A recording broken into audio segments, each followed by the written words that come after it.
Okay, so ladies and gentlemen, within our last class we had started building a model, and in the span of that class I used the model to illustrate a couple features, a couple concepts that we hadn't previously had time to discuss in AnyLogic. One of the prime ones that we talked about last time was a method for using higher order programming within AnyLogic. Does anyone remember when I say higher order programming, what do I mean by that? What did I refer to as an element of higher order programming last time? Anyone remember?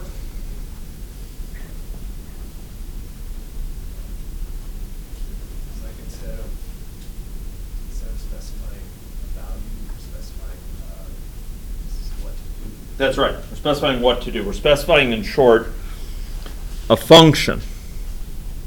So we passed in a function into some of the with some of the experiments. We passed in a function for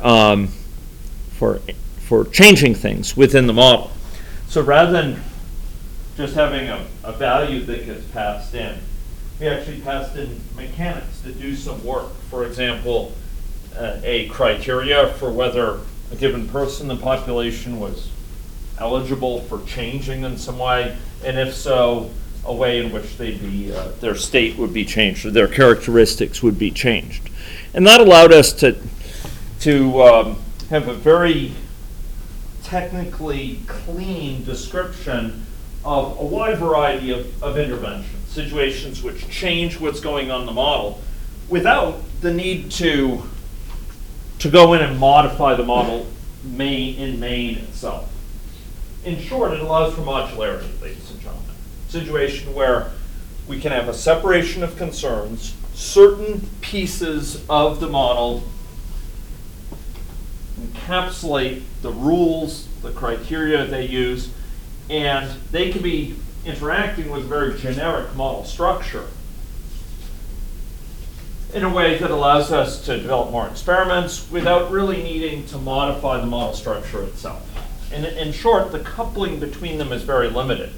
You create a new experiment, it's all within the experiment, all the sort of rules by which it needs to operate. We don't have to go in and muck around with the main model to accomplish what we need to do. We can do it all from within the experiment.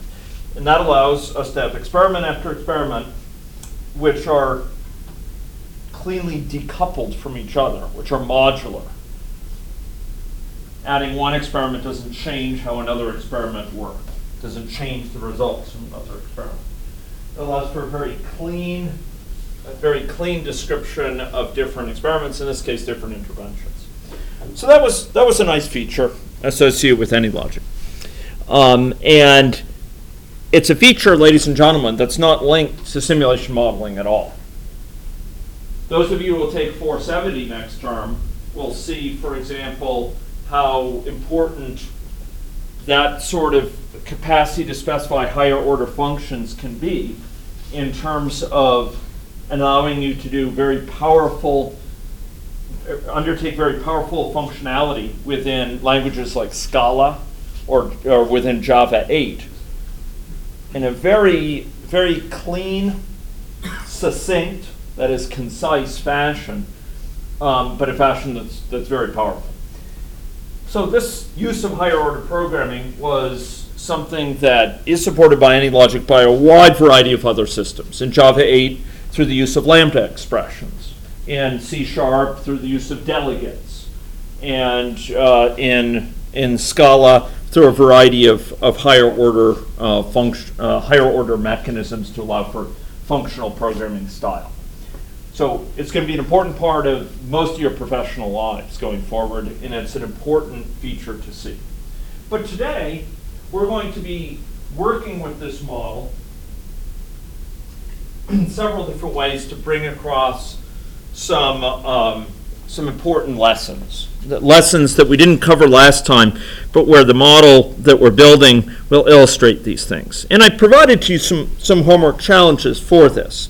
You may remember that we had a model where we had people and were associated with networks. But I asked you to elaborate it with certain features. And I'm going to be using this to illustrate the significance of certain features, both at a conceptual level and in terms of some of the software engineering. So one thing I asked you to do was to put in place a mechanism whereby a person would be evolving over time, but they would present for care at a clinic. Okay, so I asked you to go create a clinic workflow, and I've done that here. So I'm double-click on this, and here we have a clinic workflow where we have people walking into a clinic. Having walked in, they're put in a queue, and they wait in that queue until there is a resource available. In this case, it's a healthcare worker, which is then seized. Again, what does that seize do? Just a review. In many ways, this model will be reviewing a lot of things over the past 3 models and helping to put them together. What does this seize do in discrete effect modeling? What's the purpose of the seize? Anyone remember? At an informal level, what does it do? Attaches a resource to an agent. Yeah, it attaches a resource to an agent. We have to be cautious about attaches. It allocates one to that agent. It assigns one. It reserves one for that agent. Attachment, there are times where it'll be attached and move around with the agent. There are times where it'll be physically separate but move over to the agent at a later point. But yes, it's allocated to the agent. We then went through a process where there was some amount of work that had to be done for a particular patient, and then that resource was released. Now, I put in place this workflow for a couple of reasons. One of the big reasons is I want to see what the impact is of these resources and their availability on the dynamics of the whole model. So previously, when we had considered person here, person in the original version of this model that we built up, a person's recovery occurred with a certain fixed time associated with it. And now we have a quite different situation. We actually have a situation where someone's recovery depends on the availability of care being delivered.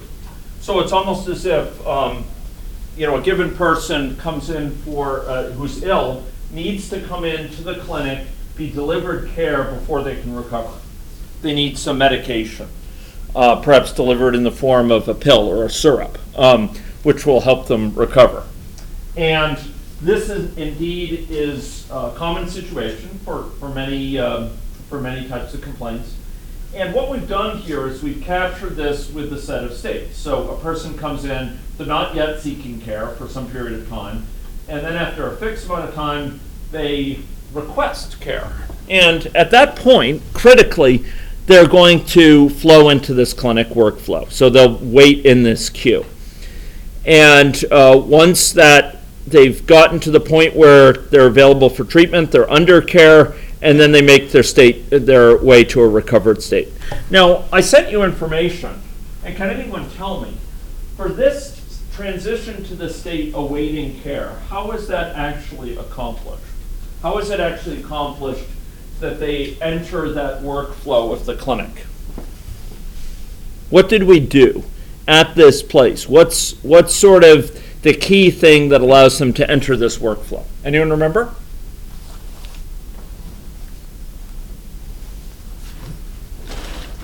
I'll take that as a no. So let's go check it out. Okay, it's an important component of hybrid modeling. It relates to one of the hybrid styles that I asked you to watch. You'll notice that they will, when they flow here, after a certain amount of time, they'll come into this enter care state, and there'll be this enter action. So here, can anyone tell me roughly what's going on? Looking at that code, what's happening here?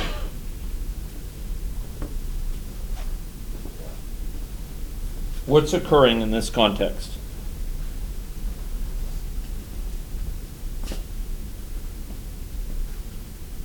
Oh, come on, you computer scientists. You should be able to read that and tell what's going on. What's going on? It's fairly well named from an intentional naming perspective.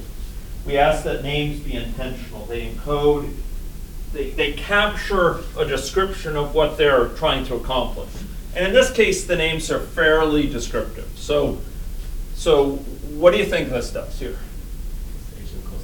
Yeah, it gets the nearest clinic to this person. Okay? This being implicit here, right? And get the nearest agent to me, right? Okay, having done that, we ask ourselves, where's this walk-in come in? Where did we see that? Just a minute ago. Yeah, it's the first component of this. So basically get the nearest clinic and we say, hey, take me into this component of it. Take me in at this location. Now this is significant because now we have combined two sorts of modeling. Agent-based modeling, as captured in the form of this person. Person, after all, got infected by somebody. And then they walk in, and now they're embedded in a discrete event simulation. It's not like they leave the agent-based model. They're within that context, but as an agent, they flow through this system. Now, let me ask this. So we have this system represented in this way. All fine and good. Could we encode this with an agent-based model? Could we capture this?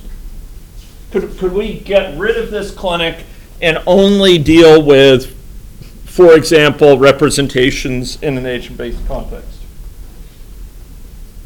What do you think?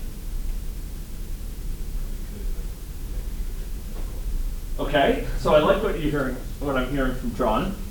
So he said maybe you could, but it might be difficult. And the answer is, I mean, that's a very, very good description of it, actually, John. It would be difficult. Both of these types of modeling are computationally universal. What do I mean by computationally universal? How many people have taken 360 here? Okay, just a few, okay. So maybe the notion of computational universality hasn't been taught in your classes. How many people here know what a Turing machine is? Okay, good. So a Turing machine is a simple model of computation. Why do we study Turing machines? Why are they relevant? You know. Sorry? Earliest computer. Okay, it's an earliest computer, so it has some historical interest. It was kind of the earliest model of the computer. Good, but there's something deeper to it than that. Like, why aren't you studying, the details of Whirlwind, which is a vacuum tube computer or something like that? What is it about the Turing machine that still means it's relevant? Well, anything that can be done on these computers right in front of you. Oh, there's a question? Yeah. Yeah, it's very simple model, but it's actually not every algorithm, machine, computer, whatever we have. Correct. So anything you can do on a Turing machine, anything you can do on these computers, you can do on a Turing machine. They're equivalent. They're in the same equivalence class. Anything you can do in one, you can do in the other, and vice versa. Turing machine may be very simple, and in fact, that's its strength. It's a very simple model of computation, but it has universality. Anything you can do with a full silicon computer, one in gallium arsenide, you can do with a Turing machine. In fact, computation, ladies and gentlemen, is defined functionally. It doesn't depend on whether it's in silicon or gallium arsenide or whether it's made of tinker toys, as some computers have been. There's computers made of all sorts of underlying substrates. What matters is that it has a certain range of function that's universal. It can compute, once it reaches a certain point, it can compute any program could in principle be recoded for that type of computer. And whether it's made of tinker toys or whether it's made of silicon doesn't really matter in terms of its ability to perform certain types of computations. They're universal. What you can do in one, you can do in the other. And so it is with these sort of models. With agent-based models and discrete event models, you can actually recode for the other, and with enough hook or crook, you could make something designed in one work in the other. And same thing with system dynamics. But there's another whole question: is it expedient to do so? Is it desirable to do so? Would it be convenient to do so? And that's where John's comment comes again bang on. Could you encode that discrete event model using this sort of formulation, using state charts alone? Yes, you could. Would that be the most effective way to use your time? Would that be convenient? Would it be concise, transparent?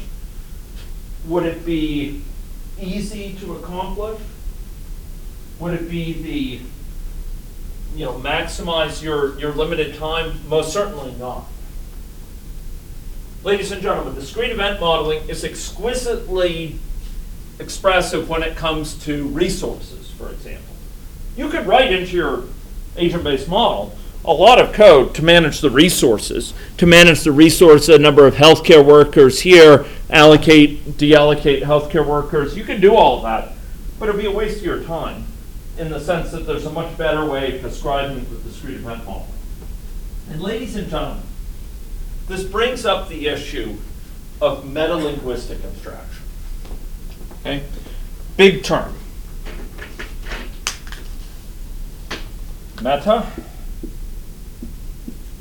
It's about linguistic. It's about language abstraction. Representations that capture the essentials of things but hide unnecessary details. Metalinguistic abstraction. Ladies and gentlemen, some of you might have been in my 214 class a few years back when I would have talked with you about ways of capturing abstractions in programs. We capture, for example, we create a function, right? We create a function in a program, and we then encapsulate all the details of what it needs to do its job through the use of parameters that are passed to it. How it actually works, most of the time, the exact details of how it goes about accomplishing its tasks are not of interest, as long as you can call it and it returns the right thing in return. So in other words, if it does its job, if it accomplishes the what you're seeking, you could care less about the how when you call it. And so it is, ladies and gentlemen, with functions, so it is with classes. We build these components within our software systems, within our models, to capture certain features of the situation. And we do so in a way that when other components of the system use them, they don't have to know all the gory details about how it's implemented. They just make use of the functional guarantees it provides, the contract that it offers, and it can take care of the details of how it's implemented. And so it is with metalinguistic abstraction, except here, instead of defining functions alone, instead of defining classes, we're defining whole what? Whole languages. Ladies and gentlemen, when we look at something like AnyLogic, we see different languages. Here, agent-based modeling language. Here, discrete event modeling language. Over here, something I asked you to do if you had time, system dynamics modeling language. These are all ways of describing processes in the world. They're all ways of characterizing what's going on out there. But each of them has its own natural realm of description. Its own areas where it can be described things can be described concisely, crisply, transparently, efficiently, with various desirable attributes we can put in them. And we'll talk about some of those attributes later, some of the specifics of what we seek. But ladies and gentlemen, here within this package, but more than that, within this class, within your careers, you're going to have a choice of languages to describe things. Now, those of you in this room who are computer scientists should hold your head high. Yeah, I'll raise it up. Because you as computer scientists are in a unique position of not only being able to choose the languages you use to solve a problem, to frame it using one type of language or another, but you're actually able to create new languages. Now, many of you probably won't go on and take the course in compilers from Dr. Duchin. You may not take the course in advanced programming languages from the same.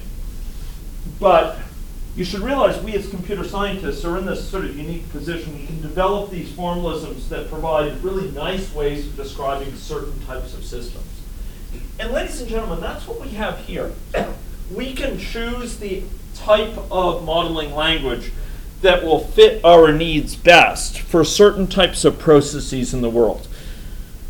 And we'll come back and discuss what sort of language is best for what sort of problem. But here we have an issue of metalinguistic abstraction. We can pick our languages to capture the essentials of the features with hiding lots of details. And that's exactly what we're doing with this clinic. Could we do it here using purely agent-based models? Could we do everything we do in the clinic using system dynamics modeling? In principle, we could, with enough contortion and forcing ourselves into awkward configurations, we could. But it would be mighty unpleasant. We could, but would we want to? No. And let me offer an injunction to you folks. The world is a quite different place than when I was a young man. And yeah, I know, you could make jokes about it, right? Back when I was young, we only had ones and zeros, right? The older professors in the department, who are nearing retirement, all they had was zeros. You have to add them up, right? Just lines of zeros. No, it wasn't that bad. No, the Earth wasn't still cooling at that time. The fact is, though, that you folks are living in an era where languages are proliferating. You're going to be able to pick the tools that you use to address your problems. Please do not get stuck in a position where you purely specialize in one language at the expense of knowing about others. Because one of the most powerful things you have at your disposal as a computer scientist is the choice of what language to pick for which type of problem. And I have seen so many wasted opportunities where people pick the wrong language to describe the problem and they bang their head. They bang their head against the wall because they've got the wrong language. There's weird examples out there. You could choose to write a system to do AI type reasoning in low-level assembly language or C. You could choose to represent a simulation system writing only within Prolog or something like that. I mean, it would be bizarre combinations, and it really gets to the point that picking a language that's a good match to the problem is a lot of the challenge that we face, and it's a lot of the opportunity we face as computer scientists to really ease our life. So don't be C language tragic, where that's the only tool you have, that hammer, and you go around, hitting in screws and using it to try to punch through wood and so on instead of a saw. You want to use the right tool for the job. And so it is with languages. Use the right tool for the job. And if you never see simulation again after this class, after you stop crying, you should think about how this principle applies to your other languages, because you have a choice of a huge number of different languages for everything from web programming to building desktop apps to doing programming on devices. And one of the best favors you could do for yourself is keep nimble in terms of the languages to which you have recourse, to be able to choose the right language. Okay, so clinics we represented here with discrete event simulation. And we saw that there could be this nexus here. When someone awaits care, someone would present into this DES model, and then they would flow through the DES model accordingly. Now, you'll notice I put in place another mechanism of any logic language that you haven't seen before, which is the superstate here, this infective superstate. Why would I put in place a mechanism like that? Why would I have this kind of so-called compound state, composite state here around these two substates? Why would I do that?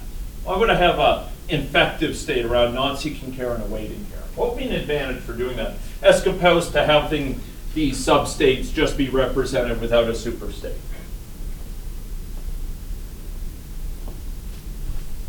Why would you do that? Some parts of the answer are visible to you right now. Well, one thing is we can describe certain mechanisms that apply to any substate within the superstate. For example, the self-transition here. That can be firing off, no matter whether you're in non-seeking care or awaiting care.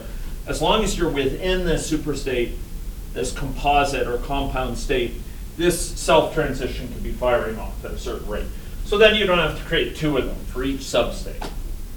But there's an element of abstraction here too, ladies and gentlemen.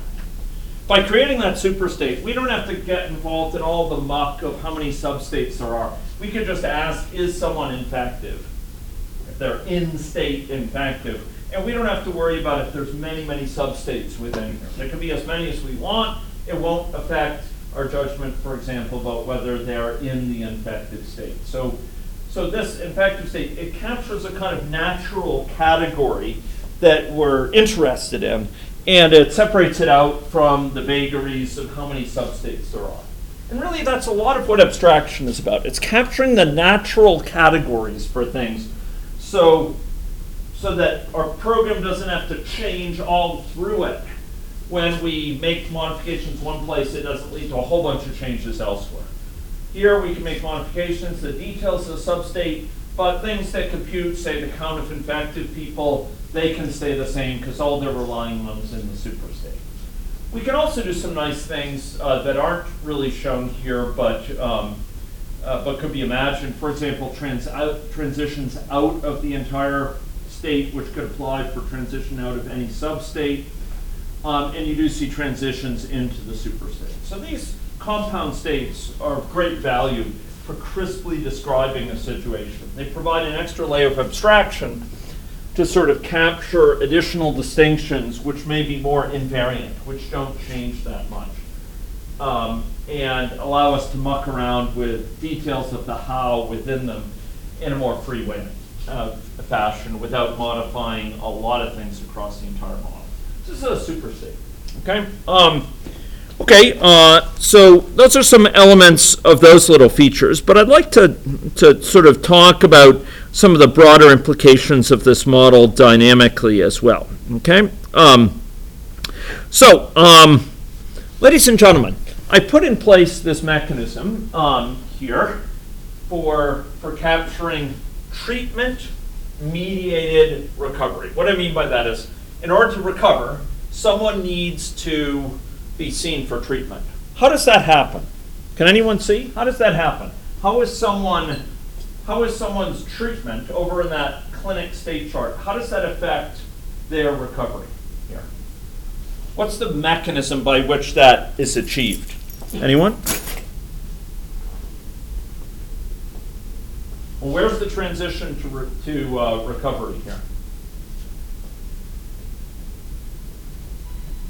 Hello? Hello? Where's the transition to recovery? What's it called? Recovery. Good. Okay. At least someone's awake. That's great. So let's go check it out. It's based on a message. This message cured. Who do you think sends that cured message? Clinic is darn right. Darn right.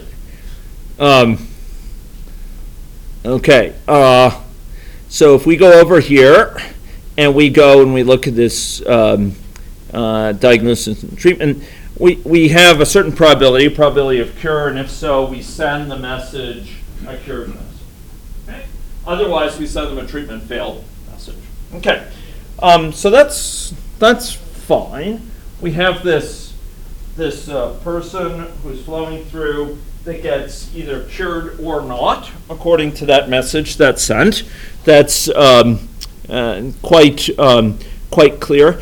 But let me ask you, at a conceptual level, ladies and gentlemen,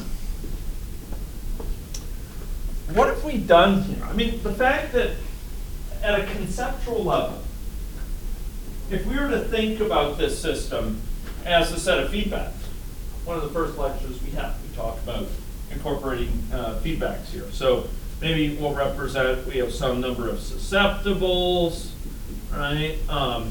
We have new infections going on, and when a new infection goes on, we have some impact on the number of infectives that take place. So new infections, they increase the number of infectives, they decrease the number of susceptibles here, right? And the more infectives there are, the more contacts between susceptible and infectives that there are, and that leads to the more new infections. But by the same token, the more susceptibles there are, also the more contacts between the susceptibles and infectives. And here, ladies and gentlemen, we have a positive feedback associated with infection breeds infection. Right? New infections cause more infectives, cause more contacts. But then we have a negative feedback associated with depletion of susceptibles. Right? The fewer susceptibles there are, the less infection spreads. So the more infection occurs, fewer susceptibles, and so on. What have we done with this model? The fact that we have now treatment being that the cure, the recovery is treatment mediated, and the fact that people wait in line for the cure here. What has that done to this diagram? Anyone tell me? What has that done? What's the significance of that?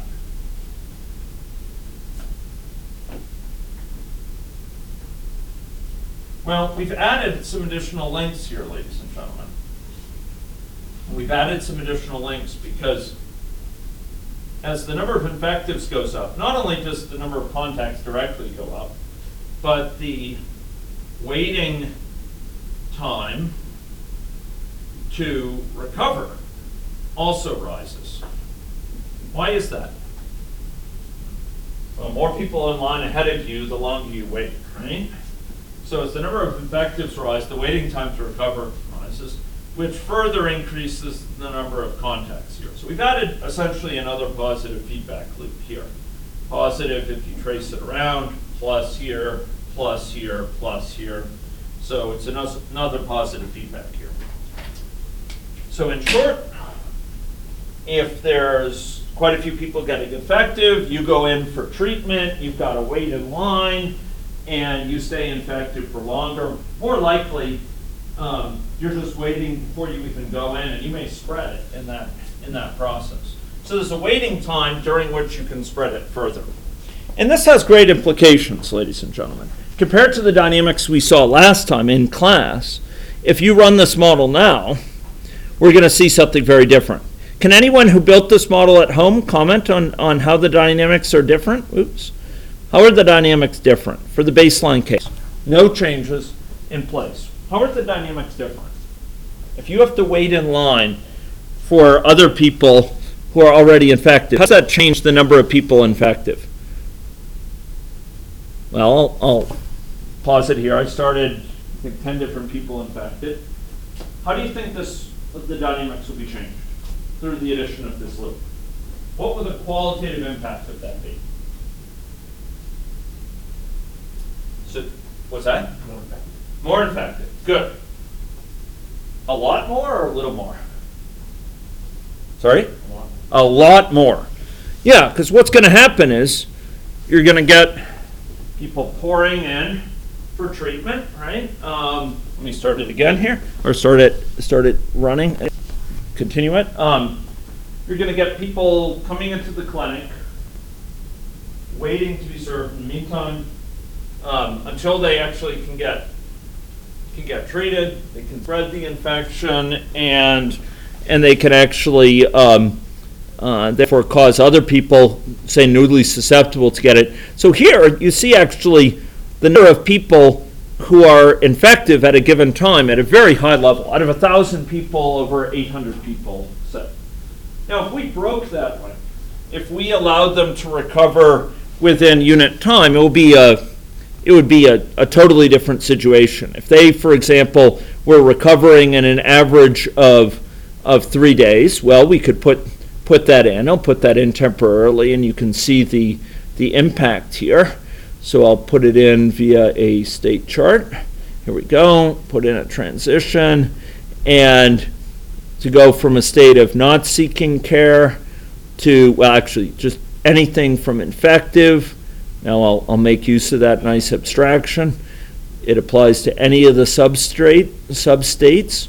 Here we go, and we'll make it a timeout of 3 days. If I run this now, what do you think we'll see differently? Anyone? What will we see differently now?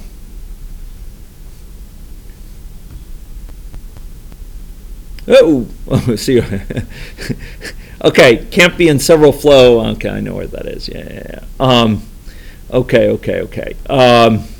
So that is fine. Okay, and that's because it is already in that state. So I will put it up here. This is seeking care after time to seek care. Okay, I'll make it. I'll disable this. I'll disable this state. It'll be unhappy. Or I'll make it 100 times that. Okay, fine. Time out of that, and I'll come back to that. Here we go, and let's run this now. Okay. Now the infection dies out really quickly. People aren't queuing up. You go in and you can get cured quickly, or you just recover from it quickly. It's a world apart. But ladies and gentlemen, with that extra feedback in place, it's much more adverse. So you actually wait a much longer time. You spread it to more, and that time lots of susceptibles might further get infected, and so the infection stays at a very, very high level. It remains at a high level. It's going through this constant sort of vicious cycle where it's people aren't recovering quickly because there's too many people in line and to be treated, and treatment is really when it's conferred, the length of time you're infected is very long. You get back to the susceptible state and you are quickly reinfected. You get back to here and you're quickly reinfected. Okay, now I'd like to illustrate some further things though. So one component is that the outcome of this depends a lot on the number of people who are initially infected. Okay, so I asked as part of what I asked you to explore, that you consider putting into place a mechanism on the number of people initially infected here. Count initially infected, I think is what it's called here. Count initial infectives. If I go from 10 to 1 people initially infected, what do you think the outcome of that will be? Well, a lot of the time it will just die out. Why is that? So I'm running it many times here, and most of the time it's not catching at all. Why is that? The person does not wait. Yeah, exactly. With 10 initial infectives, the lucky one will get there early. The others will have to wait, and during that time they're waiting, it's spreading, etc. So there's what we call here, ladies and gentlemen, path dependent. Okay? What I mean by that is history matters a lot. If you start with 1 versus you start with 10, you get very different outcomes, very distinctive outcomes. In short, what happened a while ago is not just forgotten, it's not just washed out. It actually shapes the evolution of the system in a big way. So we have this thing called path dependence. And by the same token, we've also seen an illustration, as it turns out, of a tipping point, right? The behavior of the system is very different depending on the details of what's in place first and the value of this parameter. It's very sensitive to that. We can have a situation where it goes extinct versus it takes off based on the number of healthcare workers available, for example. If we allocate just enough, it may disappear. And we're going to be seeing that in the coming minutes quite a bit. Okay? So there's a tipping point as well. Okay, so ladies and gentlemen, I'm going to now run a number of scenarios, which will show this more generally. So I restored this all to its original state. Nothing should be different than the model that you've downloaded. And now I'd like to run some scenarios. And I'd like to remind you, the baseline scenario, if we run it, ladies and gentlemen, I thought I had, okay, what did I forget to change back here? The question is it something I frobbed through this interface, or I changed elsewhere? Let's try this again. Or was it just fluke? Okay, nope, it's something recovering very quickly. What did I change? Let's what's that? Okay, yeah, I taught myself a lesson here. This guy here, thank you. Oh, I thought I deleted him. Thank you. Okay, great, much appreciated. Great. Okay, so let's go run it. And there we go. Okay, so here we have a very, very high level of infection circulating. Basically, so many people are waiting in line. We could go down and check out clinic. All these people are waiting in line. Conceptually, they're waiting to be seen. A lot of the balking, in fact, in this version of it, those that get through are few in number. The healthcare workers are just totally pegged in terms of their demand for them. Okay, 99% demand for them. Most people are, in fact, going balking. They're leaving before being seen. Okay, ladies and gentlemen, let's now run it with successively more healthcare workers in place. Okay, healthcare workers per clinic, and I've actually provided here, one clinic, 2 healthcare workers, 3 healthcare workers, etc. So I'm going to say 1 clinic, 2 healthcare workers. What do you think the impact of this will be? Instead of 1, there's 2. What will the impact be? You think it'll be lower? Well, a little bit, maybe. A little bit. Why didn't it halve the number that are infected? I didn't divide it by 2. After all, we're doubling the number of healthcare workers. Why isn't it just divided by 2? Because the system is not linear. It's a non-linear system, ladies and gentlemen. It gets into this mode where essentially there's a saturation phenomenon. That sort of linear logic doesn't apply here. We have interactions between susceptibles and infectives. You need 2 to tango for a trend. And with these feedbacks in place, you can very readily, between that nonlinearity, interacting susceptibles and infectives in these feedbacks, you can get this situation where it maxes out, right? And maxes out here with 1 healthcare worker, it maxes out with 2 healthcare workers. So where's going to be the tipping point? That's the question. So we can run this for successively larger number of healthcare workers, okay? So, we've run it with 2.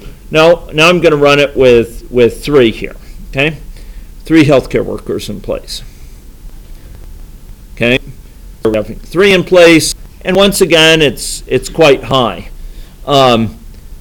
3 times the number initially, and we've only reduced it from somewhere between 800 and 900, somewhere in that region, to 600 some odd. We certainly have not, divided it by 3, right? It's still kind of maxed out. Okay, and now let's try something like 4 healthcare workers here. Okay, great. Okay, let's try that again. Try that again. Try that again. Try it again. Okay, so help me understand what's going on here. What's going on? So why is it that we reached this point where we started with 3, 1, 2, 3, we see very high levels, very, very high levels of infection. And with 4, it just about dies out. Why is that? Anyone give an explanation? Eliminated the backlog. So it lowered the time initially for those initial folks who were infected to a low enough level that they didn't really infect many people, right? Each of them infected fewer than one person besides themselves when they recovered. So when they recovered, they left the world with fewer infected people than when the model started. They took themselves out and they infected fewer than one, and so there's very few people, there's even fewer people remaining there. Now, could it spread a little bit? Yeah, it could. In fact, you'll see it sometimes spreading a tiny bit, but the point is that it peters out here. Ladies and gentlemen, this is the tipping point. This is the tipping point in terms of if we could just have enough, we'll qualitatively change the situation. Qualitatively change it from very high rates to very low rates. But before we reached the tipping point, it was very insensitive to the number of healthcare workers. It wasn't lowering it by great bounds. And then once we hit enough, boom, it's a totally different game.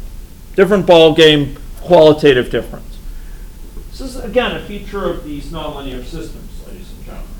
You have these tipping points. It's very path dependent. What happened early on can get remembered. How many people you started with makes a big difference for the outcome. And there would be these tipping points where you just reach enough, it'll totally qualitatively change the situation. Okay, so ladies and gentlemen, in terms of those features, we'll see, for example, if we were to go, for example, with, and I'm gonna do this carefully. I'm gonna run it forward a little bit here, and I'll slow this down. Okay, and I'm going to run it forward for 1 time unit. Okay, time 1. Okay. And then I'll run it forward a little bit more to time 2, excuse me, 2 time, okay, this says run for 2. So I'm going to run it for 1 time unit at a time. So there we go. And I'm going to do that again. Okay, it's going to 3. And what we're going to be seeing here is that there is an initial rise in the infective count, but then it declines. So there is some initial sort of rise up, and it declines here. Okay, and basically the infection has burnt out within the population. Okay, so that's good. Let's go check it out in terms of fewer healthcare workers here, ladies and gentlemen. So if we go, for example, up to 3 healthcare workers again, we'll see some interesting dynamics. So here we have 3 healthcare workers in the single clinic. Okay, so we're going to run that. That one actually died out. Okay, that was a little bit unusual. Okay, so now we're going to run this, and it's going to be going out. Okay, you'll notice there's actually some wandering going on here. There's some slight cycles here in terms of the dynamics. But it's actually quite stable. You'll notice that it did go to an unusually high level before that. It actually rose to a higher than its sort of steady state level here. Why would that be? Why would it rise to a somewhat higher level here and then sort of decline a little bit? Anyone? Why do you think it rises to such a high level and then declines? Why does it, go up to almost 800 and then decline down to 600 something? What's going on at that early time? Okay, so that's true. They're not yet leaving the backlog. They're still under treatment. There's some of that going on. What else is going on, though, initially that's different from later? Compared to this situation, what's going on differently early on? Yeah. Yeah, in fact, people are susceptible. It's just sweeping through a susceptible population. So lots of people can get infected very quickly. So the inflow can be much greater than the outflow. Some of you concentrate on the outflow, and that's true, that's lower. And the inflow is really high because it's sweeping through an otherwise quite susceptible population. So we'll go, check that out again. If we go back and we run this, for example, for one time unit here, and we go and we look at this and we run it forward another time unit, we'll see this kind of spreading. You'll notice it's spreading within this population. Lots of people can get infected very quickly because of that, because it is spreading. Whereas now, it's kind of catch as catch can. There's people recovering and who lose their immunity, become susceptible, and they get infected again. But it's nothing quite like the larger numbers. Okay, so ladies and gentlemen, we'll see this. See these patterns in terms of sort of tipping points, in terms of these, in terms of the path dependence, the fact that starting in different states can lead to very different outcomes. Now I'd like to transition to a point where we have something a bit different, taking into account, again, these clinics that we have. So I've put in place, ladies and gentlemen, within Maine, if we go up to Maine and we go look here, I've put in place, it's over here to the left, put in place a population of clinics, okay? So there won't be just one clinic, but several clinics. And people go to the what clinic? To the, we saw the logic earlier. I asked you to interpret it. They go to the, begins with N, nearest clinic. Thank you. Yeah, good. Okay, so let's check out the impact of several different clinics. So far, we've been increasing the number of healthcare workers in a single clinic. There's been no spatial components to it. Let's go check out 2 clinics. Okay, 2 separate clinics. What do you think the outcome is with this? This is different. Okay, so there's 2 clinics here. Is that just the same as doubling the number of healthcare workers? Why are we not? Why are we not? Do you think that's the same as doubling the number of healthcare workers? After all, we have 2 clinics, 2 healthcare workers, but they're different clinics. Is the effect going to be the same? Why not? There's 2 queues. Okay, is it going to be better or worse than when there's 1 queue? Better? Okay. Anyone want to?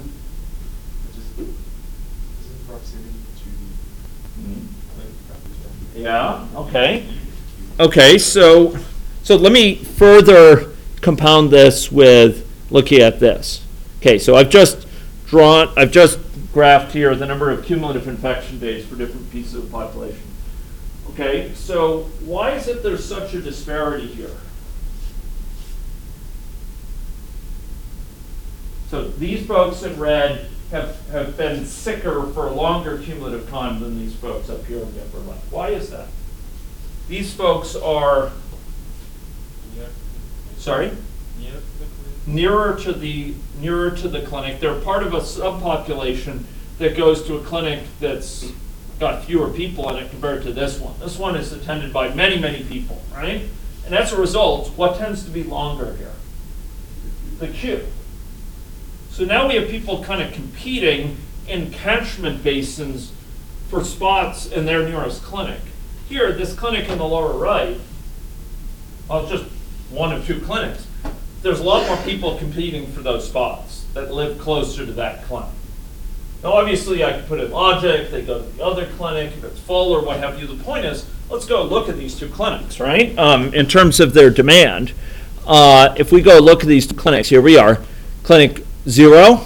Here we have this is treated 400,000 people. This other one, 27,000.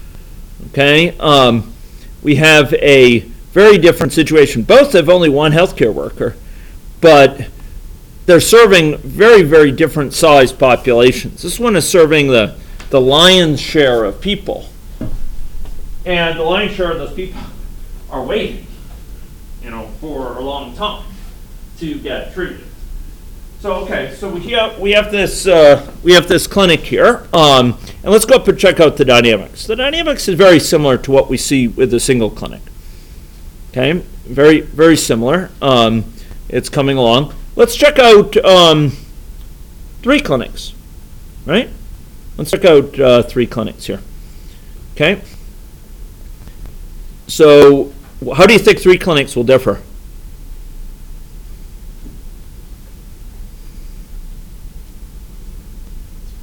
Well, it's going to be lower. It's sort of similar to what we see with 3 individuals. How about in terms of the this days? Well, we see it's less less disparity, right?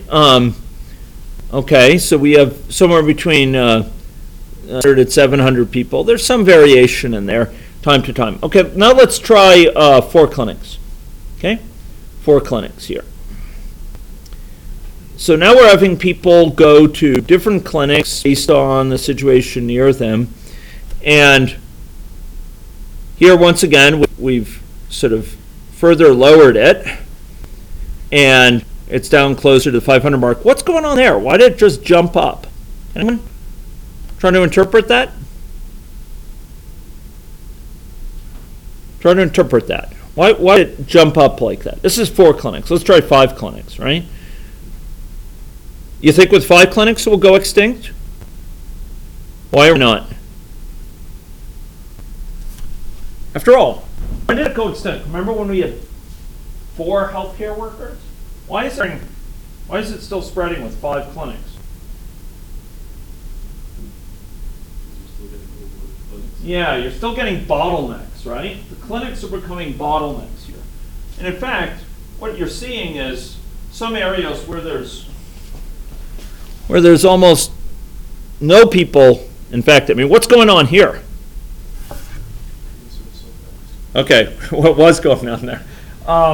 Yeah, so you're getting service so fast that basically it's not taking root here. And then in some other areas, by contrast, like this area down here, it's quite high in terms of sort of the burden, right? So let's go look at cumulative illness days. You see a real disparity here, particularly for this area down here in terms of how long people have stayed. In fact, this area is largely spared because it's getting service much quicker. Okay, so you're getting these bottlenecks which yield real disparities. You notice you also get these dynamics here, these swings upwards. And in fact, I'm going to go up to 6 clinics here. Go up further. What do you think the difference with this will be? Okay. Okay. So what's going on now?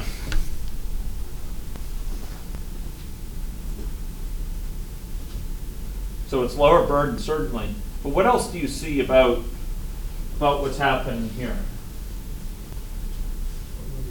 A lot more variation. Basically, what's going on is there's these many little sort of outbreaks where it suddenly will rise in a short period of time. What's going on when it suddenly rises like that? Give me a sort of a hypothesis for what's going on in terms of these mechanisms here.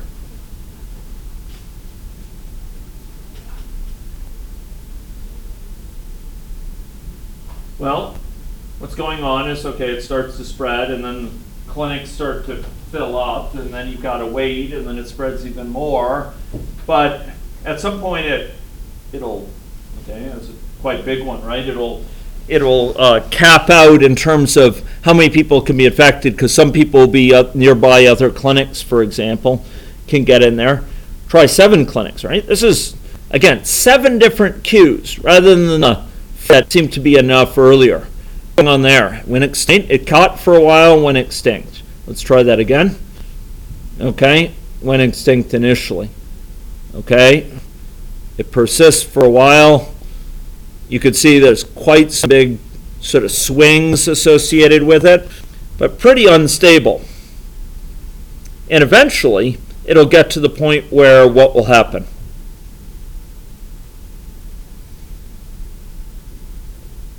If it swings around too much, what may happen? Might go extinct. Exactly. There's a lot of stochastic variation in this. Sometimes it swings up, sometimes it will swing down. People are getting treated fast enough. No one happens to be getting infected in areas of the space very quickly. and you may actually see it go extinct. And in fact, if you run this, you will sometimes see it go entirely extinct. So you get these big fluctuations. Ladies and gentlemen, one queue is going to be more effective than many queues in this context, because those many queues serve very different regions. If they're all coming to one clinic, basically that's an equalizer. If they're going to different places, they will wait different amounts of time based on the local demand for those, and you will see quite different sort of levels of burden in the underlying the underlying illness here. So we have these clinics. Now, once again, we can reflect on this interaction of being able to capture resource limitations together with an agent-based sort of spread here, spread from person to person. With the discrete event modeling, traditionally we see very little interaction between entities, these things that flow through. Basically, there's one big type of way that people in a discrete event model, in a so-called process-centric model, the model we have for clinics, there's one big way. If you had a model purely of that, there's one big way that people interact. What is this way? Just purely in the context of this sort of modeling, what's the typical way people interact? Well, basically they keep each other waiting because of resource limitations. Within an agent-based model, by contrast, you can have these interactions, but what's really critical here is the interplay between them. It's the fact that we do have this representation of the clinic, and we have this representation of the population, and they're interacting. They're interacting in this way, and each of them is described by an appropriate language. Ladies and gentlemen, I'd like to look more at this, though. You'll notice, incidentally, that if we look at this, we'll see big disparities in terms of kind of the level of burden seen in different regions here. Okay, so that's fair enough. How many clinics would it take to eliminate it? Well, you can play around more, but I think with 8 to 10, it'll often go extinct, and sometimes with 6 or 7, it may actually go extinct. Leland, were you going to say something? Yeah, so it has a lot to do with the clinics. That's exactly right. So if you place them properly, could you get away with it? That's exactly a good question. Okay, so let's do that next. Okay, ladies and gentlemen. So I have outfitted this model. Let's go to main here. I've outfitted this model. If we go in main, and we go down main, and we go scroll over here, you'll notice I put something behind here, per my email to you. I put behind this a rectangle, okay? And for this rectangle, if you click on the rectangle, I've added a clinic at that location. I've added a clinic here. I've set its location to be where I clicked, and I've increased the number of clinics, okay? Okay, so ladies and gentlemen, let's go to the baseline, and here we'll have a single clinic initially, and we can go and we can place a clinic. Okay, I'm going to start this up, and now we're going to place a clinic. Okay, where should I click? What's that? There's a first one here. Where should I click? Maybe I'll put one there, put one over here, put one here, and put one over here. Something like that, right? 5 clinics, right? What do you think? You can really see this. Oh, 6 clinics actually. I must have double clicked on one of those guys. 6 clinics here. Okay. Oh, sorry. That guy is underserved. Okay. 7 clinics. 8 clinics. Okay. What do you think? Maybe I'll put a 9th one up here. Boom. Okay.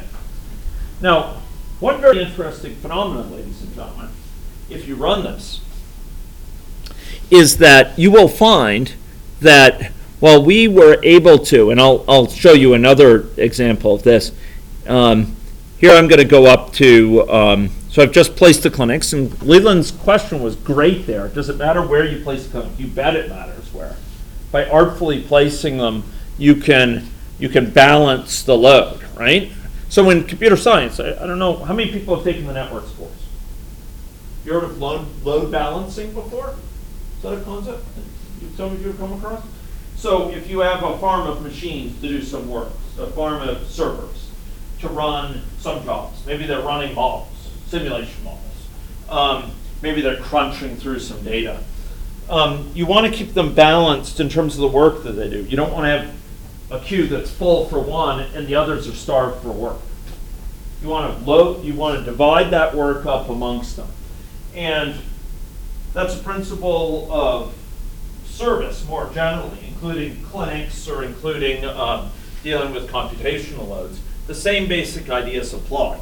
And so if you can divide up your service areas so they're roughly equal, one can often do a better job. I'm going to go here, I'm running the line, and I'm going to go down to the clinic level. And the way I've set this up is so when I click on the clinic, you'll watch, if you watch the number of healthcare workers per clinic here, if you click on this, I've just increased it to 2. Just increased it to 3, and I've increased it to 4. Okay? To 4. So I'm going up. Has the infection gone extinct? Okay. 4 was the magic number when we started it off. Do you remember that? 4, right? Okay, let's go over here. Let's go click on that again. 5. Okay.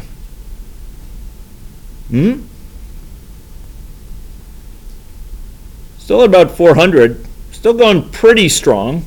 Maybe if I ran it long enough, it would die out. It's undergoing some swings, to be sure. As after all, if people recover, lots of people recover because it isn't spreading that quickly, then they'll be ripe for reinfection. I'm going to do 6 now. Okay. That was the magic number. Why that gap? Why that gap between 4, which was required up front, and 6 now? Sorry? The backlog already happened. The cat was out of the bag. The genie fled the bottle.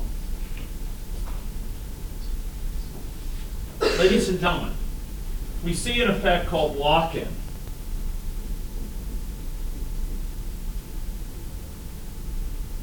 What I mean by lock-in is that sometimes if you exercise the same amount of work up front, you can make a certain amount of difference. If you exercise that same amount of work later, like providing 4 healthcare workers later, it doesn't make nearly the same impact. Doesn't make nearly the same difference.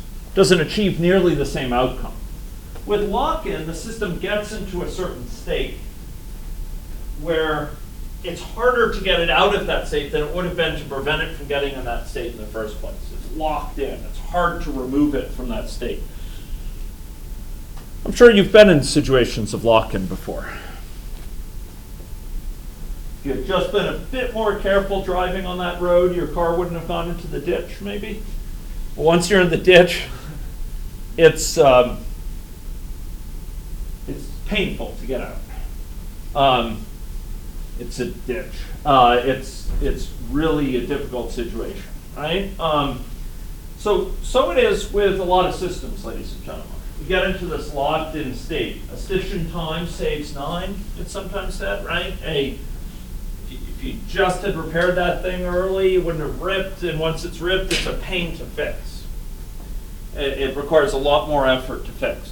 So it is with a lot of systems, and this one happens to be one of them. Can anyone give kind of a mechanistic understanding? I mean, why might this system exhibit lock-in? Like, why is it, at a mechanistic level, at a common sense, oops, I didn't want to do that, at a commonsensical level, why is it that this system would exhibit lock-in? Why is it that it matters a lot whether these 4 healthcare workers are created up front or only added after the fact? After all, we like to think that the world commutes, that if we do it before or do it after, what really matters is how many we provide. It doesn't really matter the state, it'll do the job. But here we have 4 it ain't going anywhere near extinction. We could have 5, and I should have gone down here to this. We'll go up to 5 here, and it still won't go extinct. Why is that? Why is that? Why would those make such a big difference up front? Leland had the basic insight. If you have them up front, what happens? Time to receive care is reduced. Yeah, it's reduced when there are a few people waiting, right? And so you can extinguish the situation before the fire gets started, right? I mean, think about a forest fire, right? If you can, right now it's starting with a campfire. You can get it at the stage where it's a campfire, you need little water.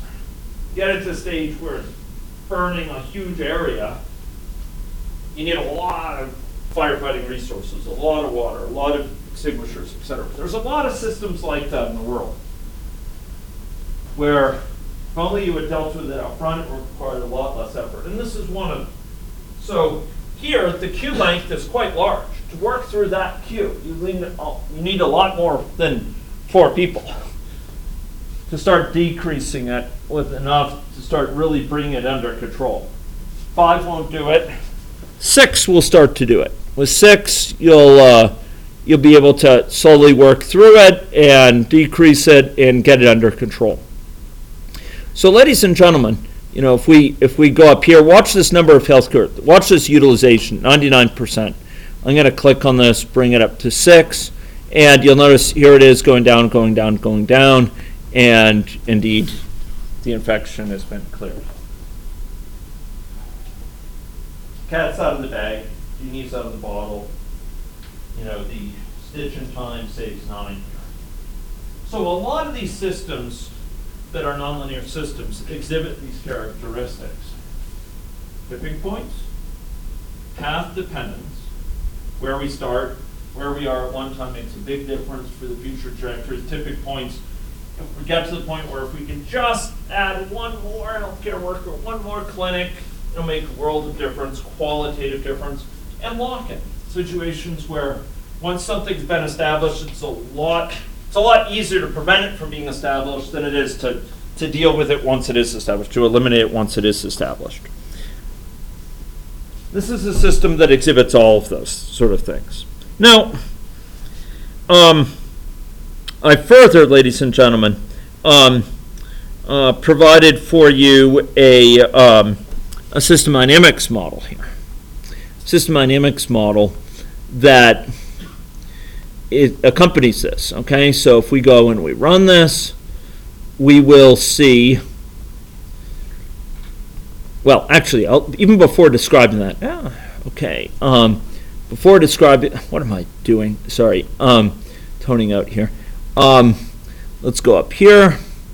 We're closing minutes here of the session, but I've done a couple more things here. One thing I did is I went down to the level of a person, and to see this, you'll have to go down to the population. And for each population member, I further incorporated some elements that keep track of the number of times they've been infected and the cumulative amount of time that they've been infected. And I did that in part so I could switch on, for example, this cumulative illness days, right? In this case, we have 1 clinic, so there's not much difference between them. But we would, if we started adding 2 clinics over time, we'll see some disparities emerge there, like as is happening now. So, ladies and gentlemen, I keep track at the level of a single person. I've kept track of these characteristics of their history. Okay? So, the number of times they've been infected and the amount of time that cumulative amount of time that they've stayed infected. And this is displayed, amongst other things, on this display here.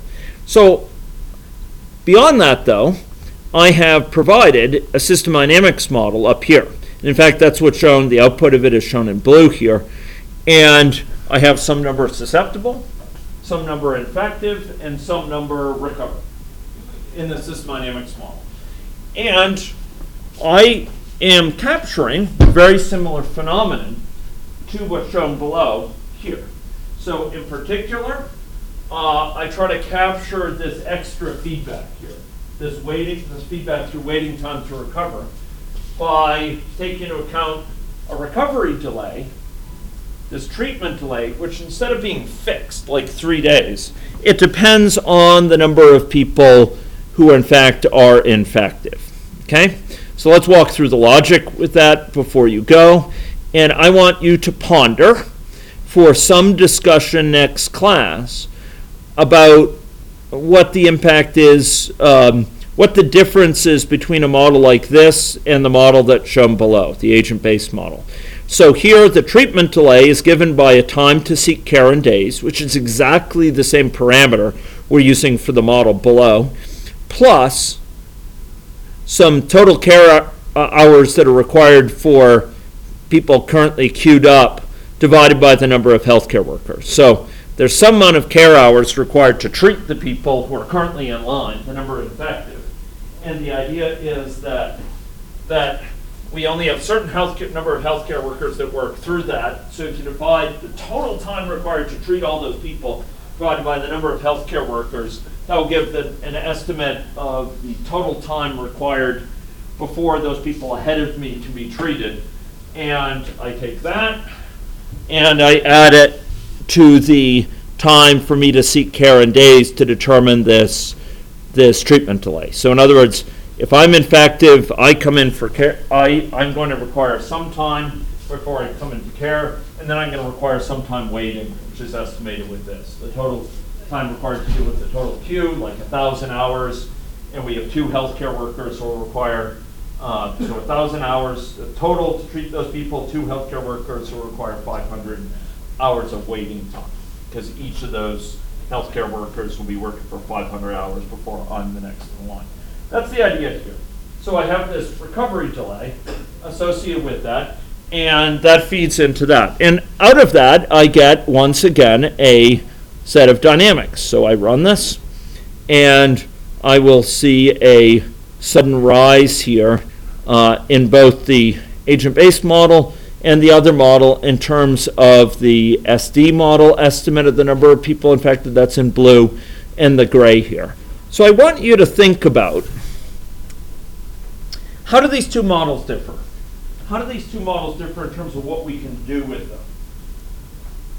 In terms of the interventions we can put into place, in terms of the phenomena we can investigate, in terms of their representation, the degree to which they represent the underlying processes. How do they differ from each other? To what degree do they capture similar phenomena? To what degree are they very different? I want you to think about that so that we can have some discussion on that next time. Because next time we're going to be talking about sort of comparing these 3 methods. Okay?